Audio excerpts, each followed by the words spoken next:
Good morning, students at St. Paul. Great job on the quiz, just a little bit of trouble with the surface area component, so I want to help you out with that right now. Okay, so to find the surface area of this guy, the total surface area, the important first step is identifying all of the surfaces that show up here. So I find if you can write out a statement that says something like surface area, and then identify every piece. When we look here, we have that top rounded component. I'm calling that the top lateral surface.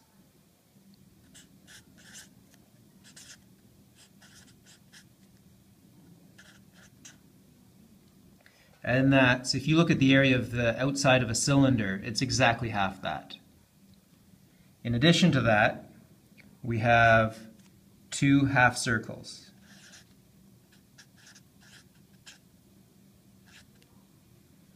That accounts for this half circle here and the one on the back.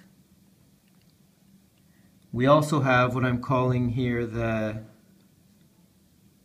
big square. This part here is 5 by 5. So we also have two big squares.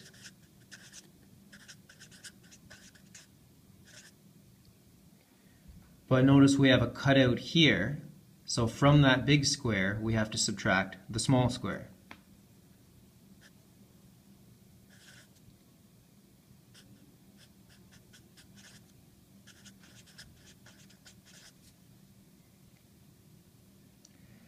So that accounts for the top surface area, that half circle, same thing on the back, all of this area here, which is the big square minus the little square. Now in addition to that, we have to do the two side rectangles, two inner rectangles, and the bottom rectangle. So we've got 2 times the side rectangle,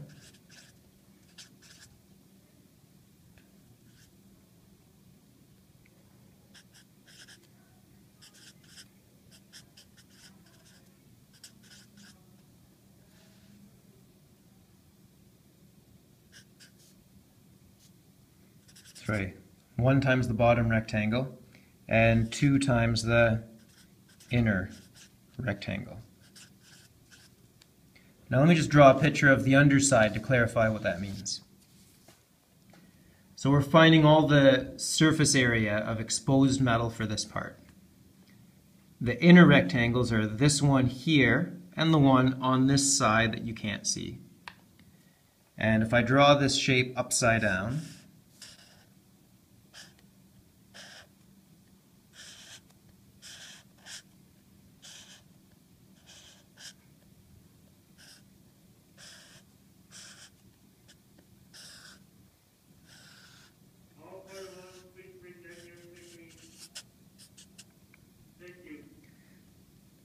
this is one of the inner rectangles, this is the other one.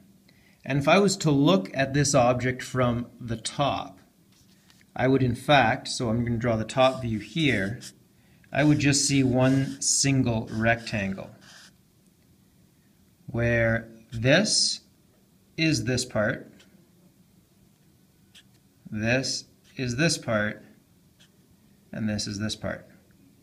But I'm counting all of that as the one bottom rectangle. So all I need is this dimension here, let's call that length, times this dimension here, I'll call that width. And that's going to give me all of this area, plus this area, plus this area.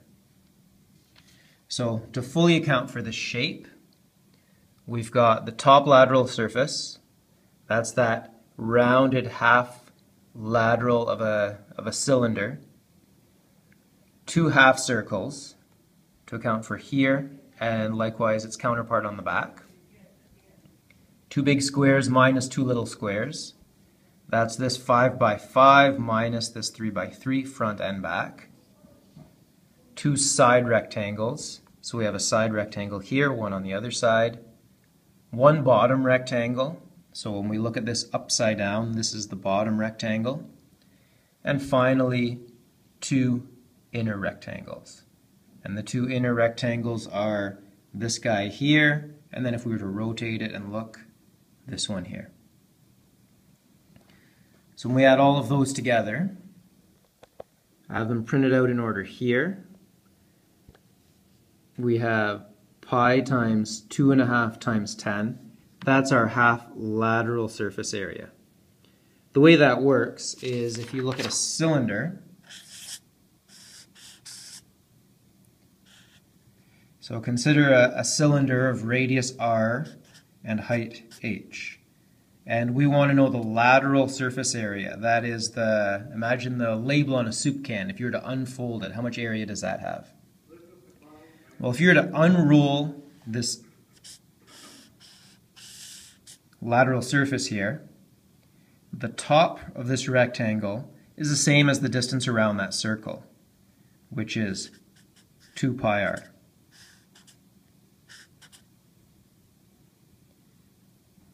This portion of the rectangle is just the height of the cylinder. That's h.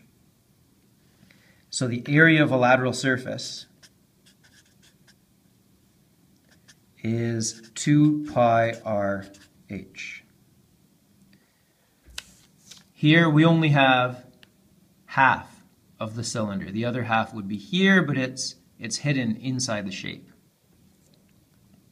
So that's why we have pi times the radius times 10 instead of 2 times pi times the radius times the height.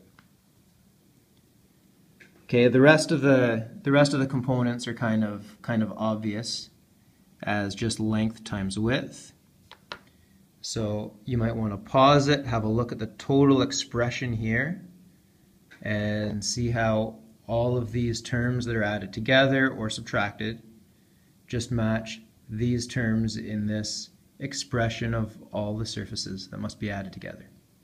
I hope this helps. Good luck on your test.